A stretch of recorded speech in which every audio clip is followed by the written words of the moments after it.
a true crime fan who has gathered the most Jeffrey Dahmer items in the world, has revealed the most chilling piece of memorabilia in his collection.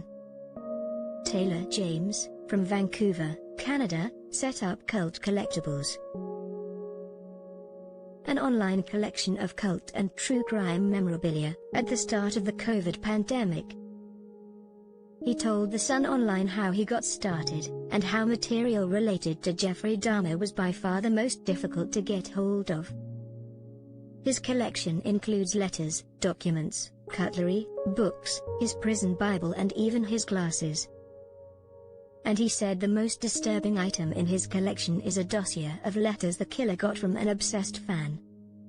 The fan, a woman, would write him multiple letters every day, convinced she had a personal connection to the cannibal killer. Dahmer is one of the most notorious serial killers in the US, but there isn't much material out there related to him, he said. When it comes to collecting items, John Wayne Gacy painted hundreds of artworks in prison, and Richard Ramirez wrote thousands of letters from behind bars. But Dahmer was only in jail for 2 years before he was murdered. However, during his short time behind bars, Dahmer was inundated with letters, many of which James has seen and studied. Dahmer received so many letters that he didn't have time to respond to most of them, he said. His family had to take many of them home because he was only allowed so many letters in his cell. A third of the letters, James says, were from people who were trying to understand his crimes and wanted to learn more about why he did what he did. Roughly another third were from religious people. Dahmer became a born-again Christian behind bars, and a signed Bible he kept in his cell is one of the items for sale on James's website. But the final third of the letters, James says, came from fanatics who were in love with the twisted cannibal killer. People would write love letters to Dahmer, saying, "You're misunderstood, I love you, I wish I could be with you." Although a large portion of the love letters Dahmer received were from gay men, James says the majority were from straight women who were convinced he would fall for them. People would write love letters to Dahmer, saying, "You're misunderstood, I love you, I wish I could be with you." Taylor James, founder, Cult Collectibles. They believed that he would become straight to be with them, or that he wasn't really gay and hadn't met the right woman. There was a lot of delusion, he said. These women wrote a narrative of what they thought he was in their heads.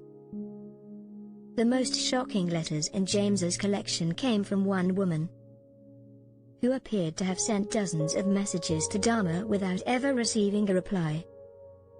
Sometimes, she even sent multiple letters in the space of one day. She would say something like, "Hey, I wrote you a letter 5 hours ago. I'm writing another one for you now. I know I upset you. I'm sorry, please forgive me. You're so important to me," James said. The woman felt she had a personal connection with Dahmer. As well as letters, James says Dahmer also received prison coupons and cash behind bars, usually $10, $15 or $20 at a time. One devotee even bought him a typewriter, on which the killer then went on to write all of his future letters.